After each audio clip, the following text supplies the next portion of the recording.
Welcome to the Bitcoin Infinity Academy. This is our course on my second book, Bitcoin Independence Reimagined, brought to you by the Plan B Network and Bitbox. I'm Knut Svanholm, and I'm here as always with Luke de Wolf. Today's chapter is the one-shot principle in the always up point, which we already covered in Lugano, but we're going to go through it once again here. How are you today, Luke? I'm great, Knut. Good morning. Yes, one-shot principle in the always up point. We did this one in Lugano, but the whole deal with that was we were live from the Plan B forum there, and we streamed it on Rumble. It was a lot of fun, really cool, but it's not exactly the format of this particular podcast. So we're just doing it the proper way. So if you've already listened to us talk about this in the past, that's okay. But yeah, we're just going to cover it again here with the nice book visible and, us sitting in our nice comfy chairs instead of in Lugano, Switzerland, on the tent stage where we later where we the previous night had played the Satoshi Nakamoto, and it's a miracle that we were actually up to do the podcast at 8 a.m. the next day. Yeah, that was exciting for sure. This is probably the most known chapter of this book. The one-shot principle is the most famous quote from the book by far. So yeah, let's dive into it and see what it is, shall we? Let's do it. And before we get started, just a reminder that the best way that you can get involved with the Bitcoin Infinity Academy is to go to our Geyser fund page, geyser.fund/project/infinity. You can get all the details there about how you can get involved, and that's one of the best ways that you can support the show. So go check that out, geyser.fund/project/infinity. And now, the one-shot principle and the always up point. Who am I to conjure up theories about macroeconomics? I have no financial background, and even though I've probably studied mathematics more than your average Joe, that was a long time ago, and I'm hardly an expert at anything, really. Well, if there's one thing that Bitcoin has taught me, it's how scarce my time is, and that I won't be able to excel at anything if I don't have skin in the game. Everyone is new to Bitcoin, and everything in economics is speculative. John Cleese, one of my favorite human beings of all time, has said that it seemed like the main goal in life for everyone in his hometown of Weston-super-Mare was to get safely into their coffins without ever having been seriously embarrassed. This phrase struck a chord with me. After having discovered Bitcoin, and in doing so also having discovered new ways to think about scarcity and time, I've decided to not hold my brain back any longer, but to put my thoughts out there, where they at least might ignite a spark in someone else's mind. Standing on the shoulders of true giants, here's my take on an economic theory and an explanation of the specific event that it implies. And just to be clear, this was Knut talking the whole time, not me, even though I agree with most of what you said. It doesn't all apply to me. Yeah, okay. So before we get into here's my take on an economic theory, the actual take on it, let's discuss this a bit. Yeah, it's funny because I had a guy come up to me in Lugano when we were signing books who asked exactly this, like, what gives you the authority to tell me about things? Like, why should I listen to you? Do you have a PhD in this and that? And the thing is, Bitcoin, in my mind, has sort of leveled that playing field. This is one of the things I fell in love with this community in the beginning. All that mattered, what you had actually produced. Credentials didn't matter at all. Like, people listened to ideas, not to authority. And that's, all I have to my name in terms of expertise on this are my books and how much people like them. Like, that's my proof of results. That's my PhD. And take that as you will. If you want to listen to me or listen to a Keynesian economist who has a paper from a school funded by the government, that's up to you. But all I did in this was think and write. I was never paid by anyone to have a certain opinion rather than another. Very good point. And I think also the John Cleese quote is interesting. It's kind of, yeah, there's some inspiration to that, right? Like, you should lean in to the things and not worry about being seriously embarrassed, right? No, it has as I say here, it struck a chord with me because so many people go through life without ever taking risks, and therefore nothing happens to them. So life is not a rehearsal. You have one go at it. And just as I explained in the praxeology book that hope is a rational choice because you're going to die anyway, so you might as well live as there's hope, even if it's life seems hopeless. This is sort of in the same vein as that. You might as well live life as if it was your last chance to do so, because it is your last chance to do so. So go out there and be courageous, like not in the woke sense of the word, but in the true sense of the word. What's the worst that can happen? I guess you can die a martyr, or you're going to die anyway. So why not just speak your mind? Very good point. And so I think with that, let's get into that which you spoke your mind about. The one-shot principle. Absolute mathematical scarcity achieved by consensus in a sufficiently decentralized distributed network was a discovery rather than an invention. It cannot be achieved again by a network made up of participants aware of this discovery, since the very thing discovered was resistance to replicability itself. I forget if we paused there in the Lugano thing, but I think it's time to just let you explain that in your own words. Yeah, that is the quote that is has made its rounds around Bitcoin Twitter and so on. I recently talked to Max Geyser about this. It's one of the reasons that I went to San Salvador last week, because this is one of Max's favorite quotes in the Bitcoin. What's the word? The Bitcoin canon, maybe. So. And it hints at maybe if I wrote it today, I would have used slightly different words. I would have replaced scarcity with finiteness, which is more accurate. But other than that, I still think this is the case. It's very simple. The very thing that intrigued me about Bitcoin in the first place was the promise of something on the internet that couldn't be copied. And I could never get my head around, like, how can information not be copyable? All information can be copied. That's in the very nature of information. But it's only like a decade later I realized the depth of that question, and that the reason it can't be copied, or that ownership of a Bitcoin can't be copied, is because the Bitcoins are not on the internet at all. They're in our heads, and we are the thing. Like, so this is sort of a pathway, a stepping stone on the path to that insight. I wouldn't mind if more people spread this thing. What's your take on it, Luke? What do you think when you read this?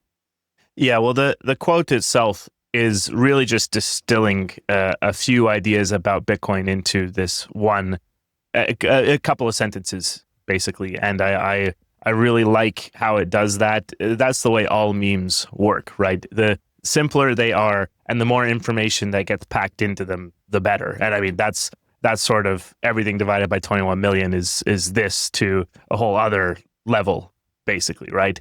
And I think the idea here is that this is also probably something that people are maybe a little unintuitive about here. It's the answer to all of the, well, why is Bitcoin actually scarce if there's all these other cryptos? That's basically the answer to that. Like, it doesn't matter if you've got some other crypto that's got a fixed supply cap. They still have like a pre-mine, and they have all of these other things that basically they knew the game they were playing, all of them. But Bitcoin is the only one that didn't. And so it's subtle, but it's important. It's more like the Bitcoin is the solution to the double spending problem. Like, you can, either you can achieve digital resistance to replicability, or you can't. So if the other cryptos were to count, then they would sort of debunk their own theory. They would be counterproductive to their own cause. So it's very simple: finite amount of Bitcoin, infinite amount of crypto. And you have to bundle them into their own thing, like all of them. because they're all an attempt at doing the same thing, which is replicating resistance to replicability, which by its very nature cannot be replicated. So either it works once or it doesn't work at all. And I happen to be in the camp that thinks it worked once, and that's all we need. Perfect. I think let's cover the remaining conversational paragraphs on this so that we can dig even further into. Sure. One more thing before we do that, and that is, like you mentioned, boiling down complex thoughts into a few sentences. And that's why this is, interestingly enough, why I fell in love with Twitter in the first place, because you were limited to 144 characters, which made it it forces you to distill your thoughts into the shortest amount of characters possible, and that's absolutely helped my writing abilities. And I really enjoy Twitter for that reason, and I still do. By the way, you can put more characters in a tweet now, but you can still only see the first 144 ones or whatever it is. I don't know if it's exactly 144 anymore, but still, that's what Twitter mainly did for me, is making me better at distilling ideas into fewer characters. Yeah, very good point. And yeah, uncapping that for paid subscribers to Twitter maybe has had some effects. I certainly don't make super short tweets all that often, but anyway. All right, on to the next paragraph. Absolute scarcity on the internet was long believed to be impossible because of the very nature of data. Ones and zeros that could be copied an infinite number of times weren't believed to be capable of representing something as uncompromisingly finite as Bitcoin's 21 million coin issuance cap. That is, until Satoshi Nakamoto showed us that the double spending problem could be solved by giving every participant in the network a reward for following the rules and making sure that every other participant also did so. In doing this, and then disappearing at an early stage of the network's development, he gave enough participants hope that the decentralization experiment could actually work and created a living thing that feeds on human incentives. The rise of Bitcoin was a true black swan event, and it cannot happen again. A competing token would need to be sufficiently different from Bitcoin in order to achieve true decentralization, because it would be trivial for any big player to completely dominate this new coin, and there would be no way to introduce it to the market without a skewed initial distribution. A competitor would need to differentiate itself so much from Bitcoin that when push came to shove, it wouldn't be a competitor at all. I'll stop here. I think that was mostly just covering a lot of the points we've already discussed. Yeah, except one point, and that is the monetary maximalism point here. If this is so, in order for anything else it would need to be sufficiently different, right? In other words, it couldn't be money. It couldn't compete on the money front, which is also why Bitcoin needs to be money and nothing else. If Bitcoin is all of a sudden all of these other things, data storage, bullcrap, then it is competing with the other coins on those things, and we don't want that kind of competition. So it's actually an inadvertent argument for the monetary maximalism case. It's being money is what makes Bitcoin different from all the other shit. Yes, and I think digging too deeply into sort of the debates about arbitrary data on Bitcoin, that's not really the point of this particular series. But yeah, Bitcoin is money and has to be money and has to be the thing that wins as money in order for us to do the things that Bitcoin is promising, right? Like Bitcoin is supposed to be the way out of the fiat system and the way out of the monetary spigot, having cantillionaires placed right up against it and gaining power just because they're closer to the money printer. Bitcoin fixes this, and Bitcoin can't fix this as effectively or as quickly if it is not money and if it is not the thing that wins at being money. I think that's all fair to say. Yeah, paraphrased, all it needs to do to win is be money. Very good. We should try to meme that. I'll continue here.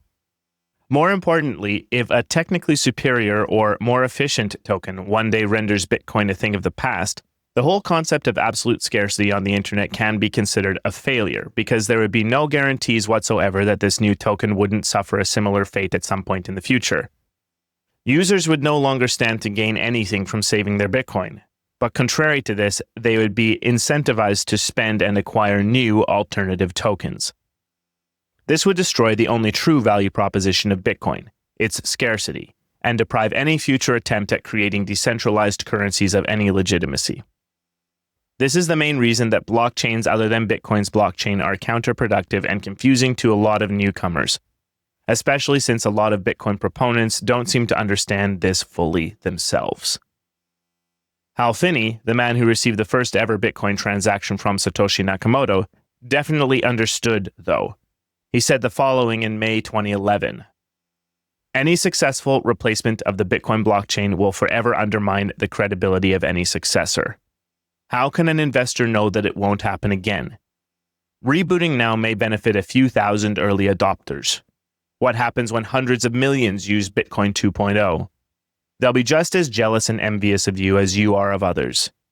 Given the precedent you want to set, how will you argue against yet another reboot? Very prescient words. I have my own thoughts as relates to ossification and this and that, but what are your thoughts on these points? Yeah, Hal was ahead of his time. Hal was so right about so many things, and this is one of them. My one-shot principle is just basically just paraphrasing whatever Hal said. So, you can't reboot it without setting a precedent for it being rebooted again. So the ossification thing, though, if I'm going to make a comment on that, is that, first of all, Bitcoin cannot ever ossify. It's impossible, since it's predicated on people doing things, and people can just do things, as we know. So ossification is not a real thing, and it never was. It can all that can happen is that Bitcoin can develop more or less quickly, and it's preferable if changes are slow and thought through rigorously. There's a lot of developers that want to move fast and break things because they come from that kind of culture. And in Bitcoin, that's not necessarily preferable, because people want, as soon as you do anything to the code base, as soon as you do anything to Bitcoin, you at least potentially change people's behavior, meaning that people value the thing differently, meaning that which app without doubt has some effect on the purchasing power of the thing, because it's all about how people evaluate it. And the more you fiddle around with it, the less convinced people will be of its robustness. So that's the best argument, I think, for not tampering with it unless it's absolutely crucial that we do so, like fixing a bug that will kill the whole thing. Of course, we should address those things. But fiddling around with it just for the sake of fiddling around is never a good idea. Yeah, totally agree with you there. There's a bit of a ship of Theseus thing going on here, right? Like the whole idea of that Bitcoin needs to sort of adapt and change to its conditions, and what happens if like a reboot would be totally getting rid of Bitcoin, but we don't need to do that. That's sort of the point here. And as long as the blockchain itself, like the Bitcoin blockchain or the time chain, if you want to call it that, as long as that's still the thing, and Bitcoin is still the same network overall, just changing slowly, deliberately, then we've still got Bitcoin. But as soon as you grab a new thing, the funny thing is anyone can go say, hey, we've got the Bitcoin blockchain, right? And now we're spawning off a totally new network based on that, right? And we're going to run our own rules, right? Bitcoin 2.0, etc. And that's the thing that doesn't work, because it's not the same network. So it has to be the same blockchain and the same network. And you can make little changes and people can come and go from that network, but it has to be the same one. So, that's how we avoid the Bitcoin reboot, basically. And that's just a couple of subtleties there. But on the ossification point, I think the thing that you mentioned that I specifically agree with why we can never truly ossify is just that there are things that could kill Bitcoin, and there are people that want to attack it all the time. We live in the real world here. We live in a world where people who want to do bad things and steal people's money are going to be trying to do so, and their tools are changing, their methods are changing, and the way things happen always changes. So we do have to have the flexibility to be able to handle issues as they come up. We don't know the future. We don't know all of the things that could eventually be a threat to Bitcoin, and only so much can be done on the node level as well. Like, many security features are developed by simply patching in vulnerabilities to the Bitcoin Core software or whatever implementation you choose to use. And those security features are good and useful, and it's not really the best thing to continue to use a really old version of Bitcoin Core because there are security vulnerabilities that can literally, like, you can lose your Bitcoin if you use that node as your Bitcoin wallet, if you use too old one with security vulnerabilities. So there's a balance to be struck here between, like, let's be careful and deliberate, and also that we live, the Bitcoin is connected to the internet, and therefore you get all the same people trying to hack it and this and that as anything else connected to the internet. And Bitcoin having all of this money attached to it, or being money, makes it an even better target, right? So, but the other point is that there are some things that have to be changed on a consensus level, such as the game-breaking bugs and things like this. And if we ever have quantum computing become a serious threat, I don't think it is now, but who knows, in a decade, 2 decades, whatever, we have to do something about it. It's not imminent, but we have to do something about it eventually. And so that means, by definition, that we can't truly ossify. And that will be how Bitcoin stands the test of time, or not. I'm hopeful that it can. Yeah, a couple of points there I'd like to address, because I think I have a slightly different view. Like, first of all, the reboot thing, Bitcoin cannot reboot. Like, a reboot would kill it, because then the double spending problem isn't solved. You could double spend. Like, a reboot definitely, but from a certain viewpoint, is a double spend. If this is not the thing, then the problem is not solved yet. The other thing is,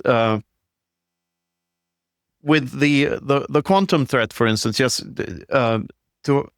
to make a point about that, is that maybe we'll end up in a scenario. I think this is what you mean when you talk about that. The scenario would be that we're faced with a fork where you would have to choose whether the hacked coins are somehow saved and taken off the network, or whether the hacker gets to take the coins. And I would quite firmly be in the camp that lets the hacker take the coins, because the rules you signed up for when you bought Bitcoin for the first time you bought them,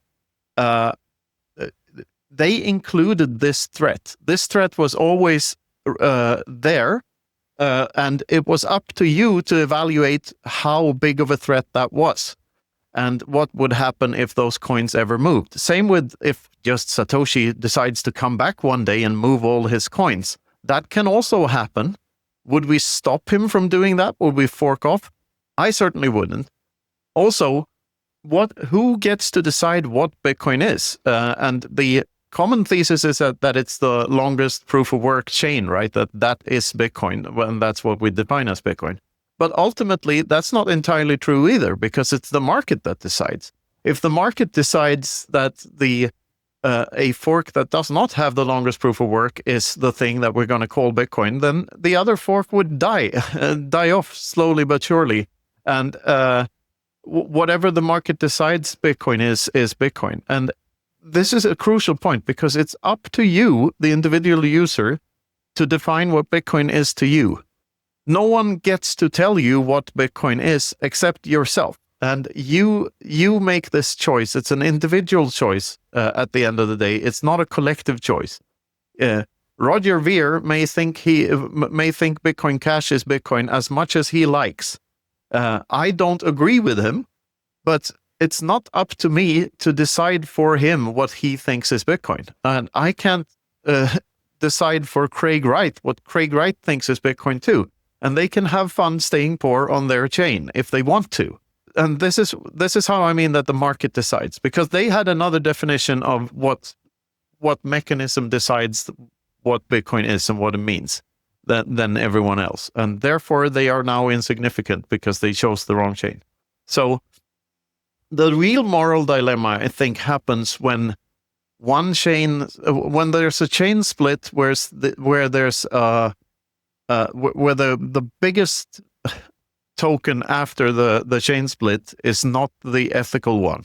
That's when we get into the real dilemma. If there's a government coin that sort of takes over the chain, if one part of the chain split is like OFAC compliant and all this crap, then if that chain becomes bigger, that's the only case where I would cling to the other side, not for personal monetary gain, but to just keep my soul intact. I still think this is a fight worth fighting, and I still think Bitcoin is the only chance we have at literally the only chance we have at taking this fight. So we need to defend it with everything we got, which is why I've been so adamant about spam being crap and that we don't hate the spammers enough and stuff like that. So regardless of if you're on the Knots or Core side of that debate, that's not that interesting to me. The interesting thing is, how willing are you to defend this thing in the long run? And will there be a fight where you will be forced to show your true colors? Who knows? Right now, I tolerate Bitcoin as it is. Core 30 is released. I'm not happy with that release, but I am willing to tolerate that people are running those nodes, and I'm not going to abandon ship because that happened. We would have to be in a lot more trouble than that for me to abandon ship, for sure. However, I do think that these things are the fact that we're debating them at all is very optimistic. It's very hopeful. More people are running nodes than ever, and in my opinion, as a result of that, the network is more resilient than ever. We'll just have to wait and see how this whole thing plays out. Yeah. I wasn't expecting to go that deep into so many things, but yeah, fully agree for the most part there. The only point I just wanted to be clear about with the quantum stuff, I wasn't referring to that if there would be like an eventual fork that has to deal with hacked coin. I think that would for sure be a discussion if it starts to happen. All of the lost coins are basically the ones that are vulnerable here. If someone has lost their key or something, quantum could eventually go grab that. I don't want to go into the weeds of this, but what I was getting at was that basically Bitcoin would have to add new address types that would not be able to be in any foreseeable future hacked by a quantum computer, and that's possible to do, and there's lots of things that prevent that. Basically, if your public key isn't visible, that's already a very good start for that. But it's a future thing, but it's a thing that I do firmly believe will need to happen eventually in order to react to the changing world and the technological advancements. That's the overall point. There's another bug, like the millionth block, the internal clock will reset somehow, and that's a bug we have to fix. There's theoretically 21 million more Bitcoins at that point. Anyway, where was I with this? The quantum thing, like the event I think is comparable is the Ethereum split back in 2017 when Ethereum Classic was invented. If I ever fell for the Ethereum scam, I would definitely be on the Ethereum Classic side of that thing. And I think that the fact that most of the network moved to the chain split that's changed history is a testament to how centralized Ethereum is. It's not resilient in the way Bitcoin is, and I think if Bitcoin had a similar split, everyone would lean towards the classic thing. Anyway, I would hope so. I think that's enough about that. Let's end this section with a little bit of discussion about Hal Finney. For those of you who don't know, Hal was one of the people closest to Satoshi and a monumental part of Bitcoin's early history. He believed that the computer could be used as a tool to liberate and protect people rather than to control them. And some people even believe that he was the man behind the pseudonym. This would explain why Satoshi went silent in 2011, since Hal fully lost control of his locomotive functions around the time of Satoshi's disappearance because of the amyotrophic lateral sclerosis disease he suffered from. The disease eventually bereft him of his life on August 28, 2014. Hal's body is cryopreserved and poised for resurrection as soon as this has been invented. Any day now. Hal Finney. Yes, rest in peace, Hal. There's a funny thought experiment that what if Hal memorized a private key, and once he's resurrected 400 years from now, he remembers that private key and moves the coins. More of a funny thought experiment than anything else. And it sort of also points to the difference between saving and hodling, which in my mind are two different forms of human action. Anyway, I don't personally believe that Hal is Satoshi. I think there's sufficient evidence pointing to the contrary. Maybe if Satoshi was a group of people, Hal was one of the group, but one of the members of the group. But speculating about Satoshi and who Satoshi was is not very productive in my. No, agreed. But regardless, Hal is a great early figure in Bitcoin and incredibly important to its spread. So yeah, as you said, rest in peace, Hal. Okay, moving on to the always up point. The always up point is a highly theoretical, albeit logical, conclusion of what one deflationary currency competing with nothing but inflationary currencies might ultimately lead to. The Bitcoin block subsidy, which is the newly minted coins part of the block reward, is halved every 4 years, resulting in an ever-increasing stock-to-flow ratio of the asset. This concept is explained in the Laws and Effects chapter at the end of the book.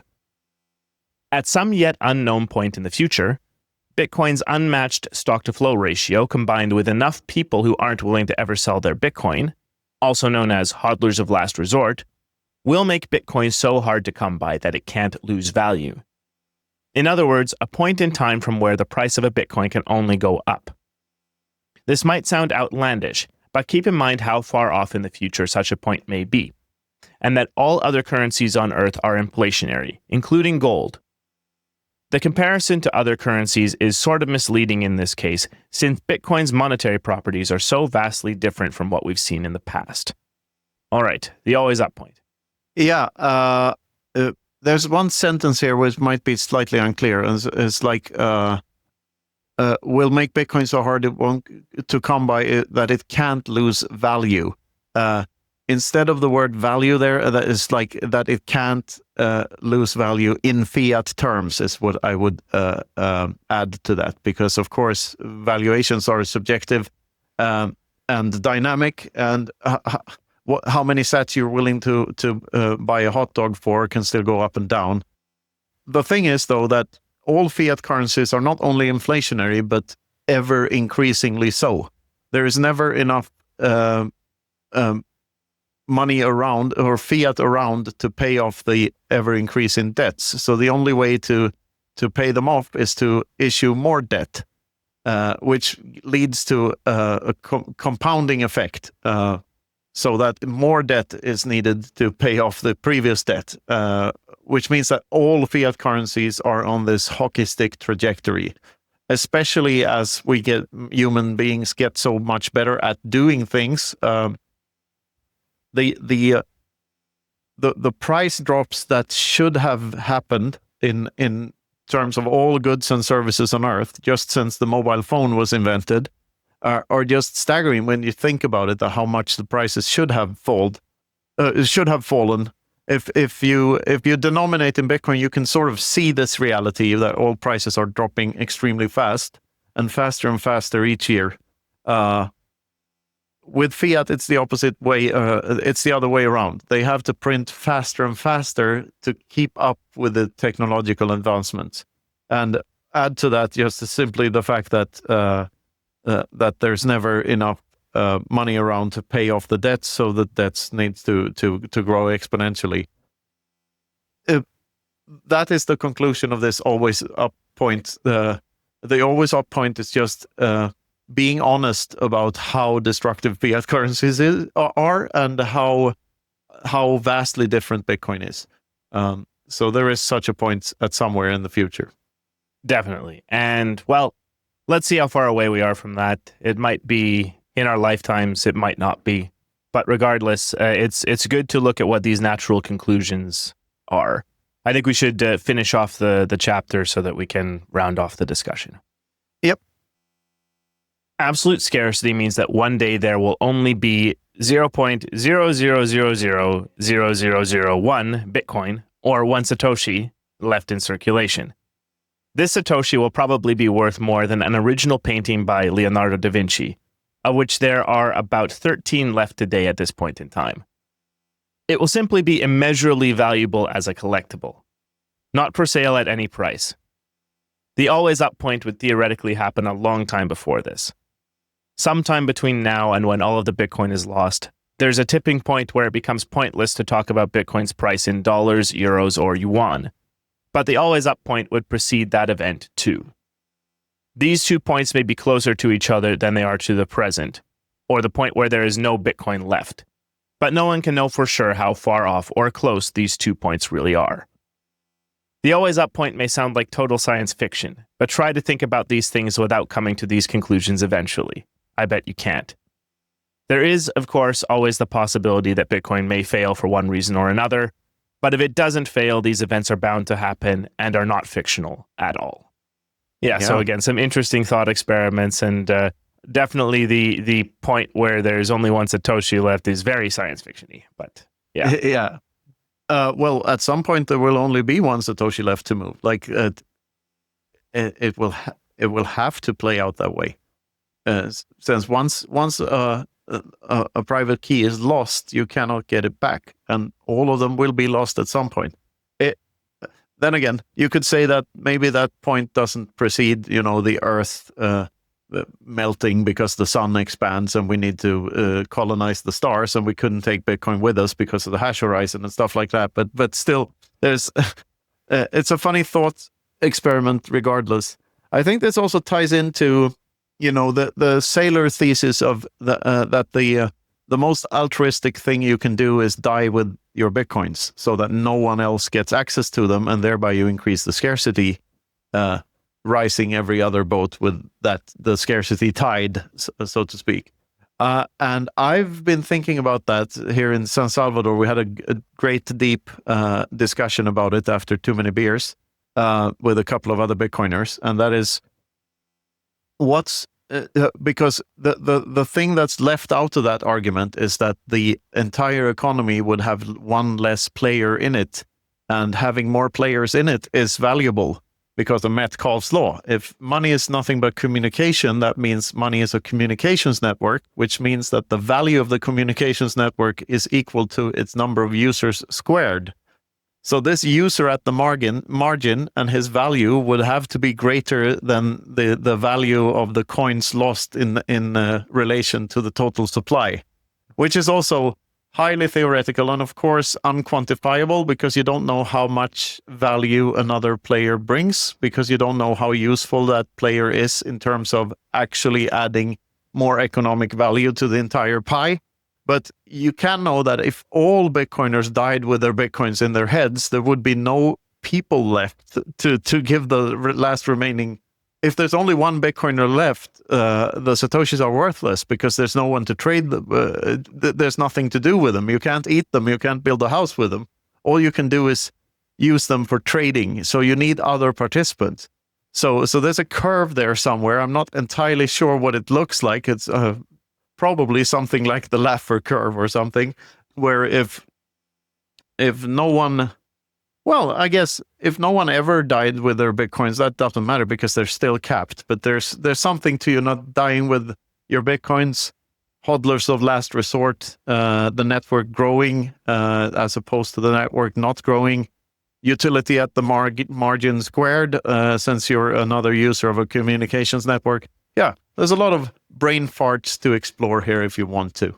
Well, if you die, you're no longer a part of the communications network anyway. No, that's the point. It's just a case of whether you've given your bitcoins. If you have increased the adoption of Bitcoin over your lifetime, you dying hasn't decreased the efficiency of the network. That would be my counter to that. So, what's the difference between dying and hodling forever? Well, there we go. I think that's sort of you've answered that. If you are interesting, hodling forever. So therefore, this is too complicated and extremely out there, and maybe not so useful. The only other point that I would want to make here is that I think the point of there only being one Satoshi left in circulation is probably when we're post money, as in when Bitcoin is no longer relevant. There's no such thing as scarcity. It's possible. Very, very science fiction, but I would suggest that would be the scenario. If you happen to like thought fart experiments like this, I recommend all of my other books, especially the one I wrote together with Luke, Bitcoin, the Inverse of Clown World, because there is where we really do deep dives on all of these thought farty things. I happen to like the mental gymnastics, for lack of a better word, like using mental gymnastics to exercise the brain. That's what it is, more than anything tangible. Still, the always up point is the sort of the other point of this chapter, but the main point is the one-shot principle. If there's anything that I wish you as the reader would remember from this chapter, is definitely the one-shot principle, and don't worry too much about the always up point.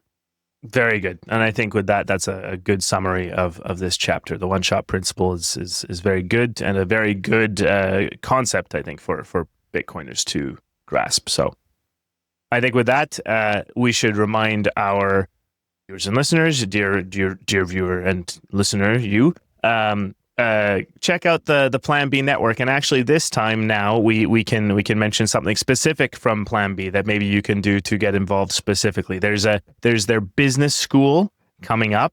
So you can basically go check out up on planb.network all the information about their business school in Lugano.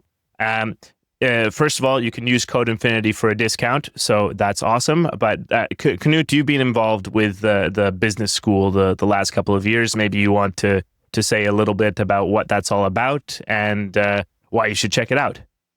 Yes, I usually give one guest star lecture in the middle of the course, which is mostly online, but also in front of a live audience in Lugano. And then the 21 top students, I don't know if there's more this year actually, but this last year was the 21 top students from around the world. They get to go to Lugano for a week during the summer and listen to lectures all of that week and get a diploma afterwards. It was a beautiful week this summer. I learned a lot from all of the other speakers, and the students were just awesome. I met a whole bunch of them here in San Salvador. They were all helping out with both the Bitcoin Historico and Adopting Bitcoin conferences. So great to see them again. I think all of these people have a bright future ahead of them. If you want to get more involved, the business school is highly recommended. And this year too, the business school and the technical school are sort of merged together as far as I know. Giacomo has talked a lot about this.